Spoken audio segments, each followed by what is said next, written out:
Sovereigns or vassals of artificial intelligence is not about artificial intelligence. It is about the effects of artificial intelligence on our income, our opportunities, and our risks.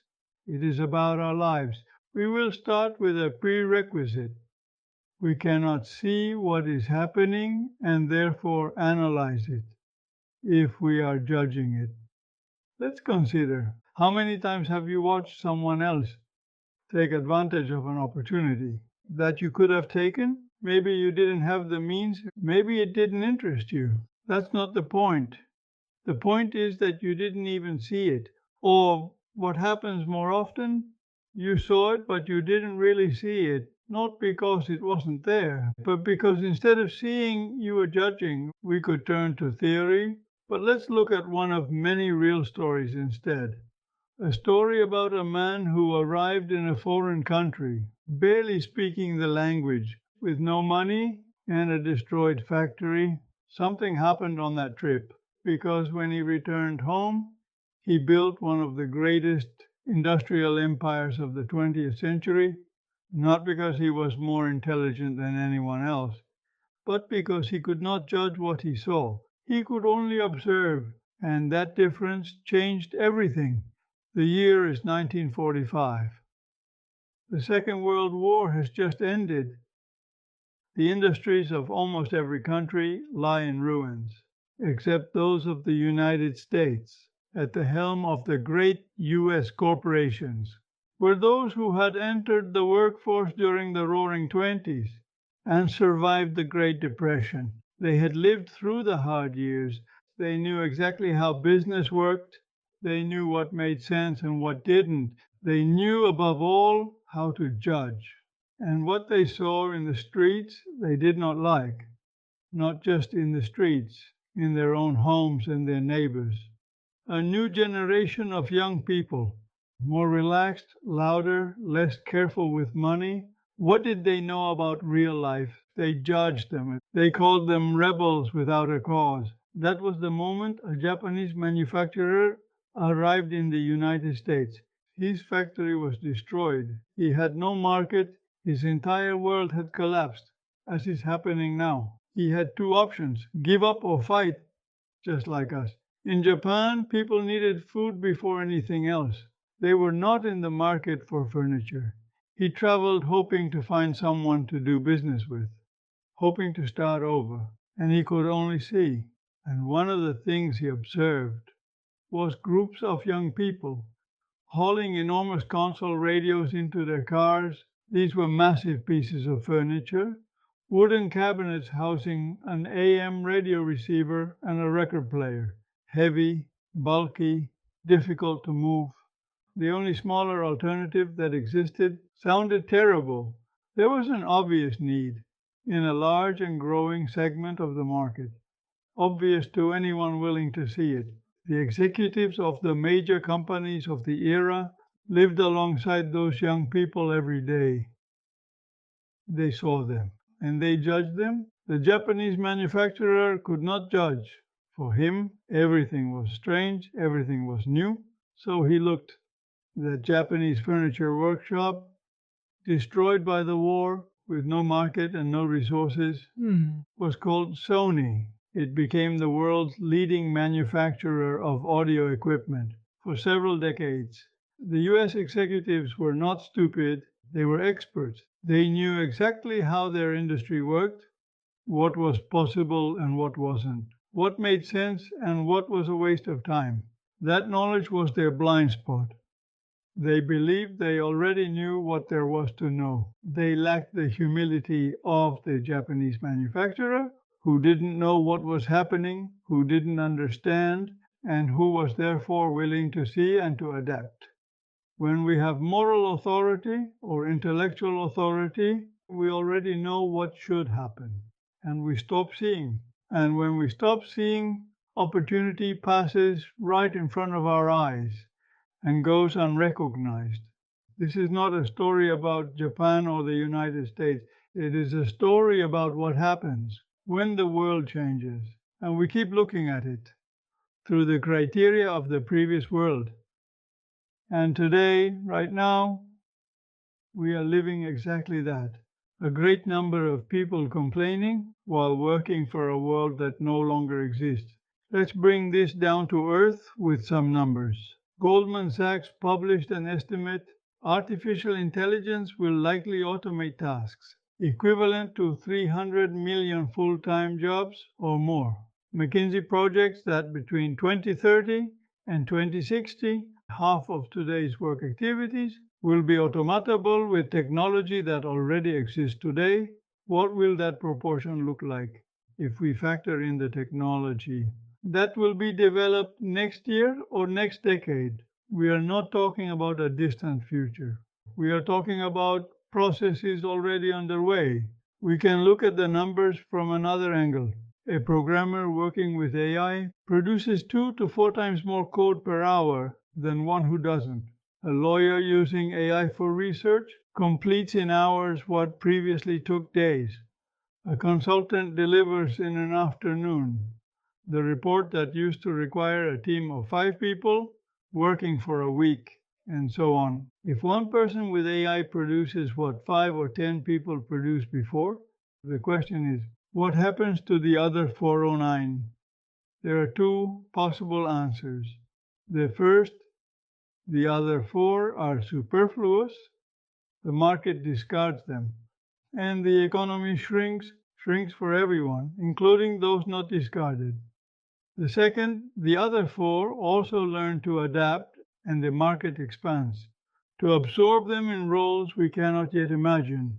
History suggests both things happen simultaneously to different people, and the difference between being in one group or the other is not talent. It is not connections, it is not luck, it is primarily preparation and the speed of adaptation. So much for the numbers of the environment. Now it's time to bring this down to the personal level. For each of us, that's the tricky part, because what we do shapes and is shaped by the image we hold of ourselves. And in turn, our self-image limits what we can do. Furthermore, confronting risk is uncomfortable. That's why we're in this moment moving from the purely intellectual plane to touching the nerve. Many of you have a very specific and dangerous profile. They have degrees, perhaps even graduate studies or brilliant technical certifications, but their survival muscle is atrophied because they have never had to negotiate with a landlord, since for the moment they cannot pay the rent or eat only tortillas 3 days in a row because the paycheck didn't arrive. I'm referring to corn tortillas. We could also say eating only rice for 3 days or not even that. Others still enjoy disposable income for travel, fashion, and leisure, sustained by the perception of a secure, comfortable salary for life. Their posture resembles far more closely that of the executives of 1945, who assumed they would keep their position of privilege, than the desperate, unsupported entrepreneur of our story, who saw an opportunity because he desperately needed one, for comfortable professionals, worried about which hotel to book for vacation or which car model suits them best. Taking action is not an intellectual challenge.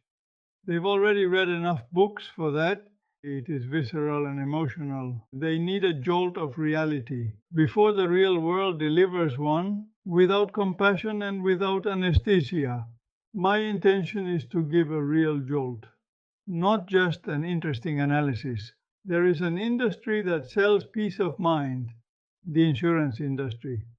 If everyone is doing well, insurance or pension systems or support programs for different segments of the population can function. But if the economy collapses, they will not be able to meet their obligations. Is it certain that it will collapse? No. Is it certain that it won't? Not that either. Have governments collapsed in recent years? Yes. In Bangladesh, a popular movement triggered by the cost of living brought down the government, and the situation remains unstable. Nepal has suffered similar unrest and risks a similar path, and there are countries where that collapse is no longer a risk, but a reality sustained for years, like Somalia. The fact is that outside our family and our friends, no one cares about us, so if things get difficult, no one is coming to save us. And therefore, we have to fight for ourselves and for those we love. No politician risks his seat for a stranger. No large company gives away a piece of the pie. What we can do is not need it given to us. If we wait for someone with power and wealth to carry us to success, we would be confusing professional development with an orphanage. The good news is that others in worse conditions had the will and enough imagination to overcome a start with no patron at all. So I am not speaking to those looking for a savior, but to those who, starting from real conditions, which are never the ideal ones, prepare to grab destiny by the throat, to those willing to get their hands dirty, to sweat, to push through the doubts that bite, while crossing the valley of death to get closer to a promising destination, but one with no guarantee. Going into battle in a position of vulnerability requires strategy and will, and even then, victory is not guaranteed. But avoiding the battle guarantees defeat. Those unable to take responsibility for their own survival while building their dream can choose to live, like the ship that never set sail for fear of the storm. But that safety is an illusion. The ship that stays in port also sinks once the storm overwhelms the harbor's defenses. The ship cannot decide how large the storm will be, and in extreme cases has better odds out at high seas, where the depth prevents the waves from breaking and where there are no objects that it can collide with. Far more than purchasing power depends on that decision. What is at stake is the very possibility of a dignified life in the age of artificial intelligence. Artificial intelligence does not raise a technical dilemma, it raises one of power. The question is not whether it will transform the world, it already is, but for whose benefit? In a world where value migrates from muscle to algorithms, choosing not to decide is a form of surrender. Those who arrive late to this realization will lose far more than a career. As we said, our lifetime is limited. That is why we cannot alone keep up with every technological development and simultaneously continue also tracking its effects on the economy, the manipulation of markets through politics, and the market studies of new needs, and countless new developments in different fields that interact with each other and with our fate. Analyzing all of that and building alternative scenarios is not a one-person job. And if we already build teams for our normal work or business, for survival, we will need to lean on teams as well. Sun Tzu in The Art of War says something that has been applied to business for years. The victorious warrior wins first and goes to war afterward. The one who goes to war and then tries to win has already begun to lose. In concrete terms, do not wait for your industry to collapse before you start preparing. By then, those who prepared earlier will have already claimed the best positions. It is not advisable to make preparations in the middle of a hurricane. You have to prepare before it arrives. Seeing reality without judging it is the first step. But seeing is not enough. What follows is discipline, acting on evidence, not on what we wish were true. In the coming episodes, we will get into that strategy. We will look at how to align with change, to survive and to thrive, while others will only react once the hurricane reaches them without having prepared at all. If this is relevant to your business or your work, subscribe, leave a comment, and give it a like. It costs nothing and it helps me keep publishing. With your support, I will release new episodes frequently. And if you want to know how to apply these ideas to your specific situation, the link in the description. takes you directly to my site. I am Dr. Ing Alfredo Alonso. The change is not optional. Only the way it affects you still is. Until next time.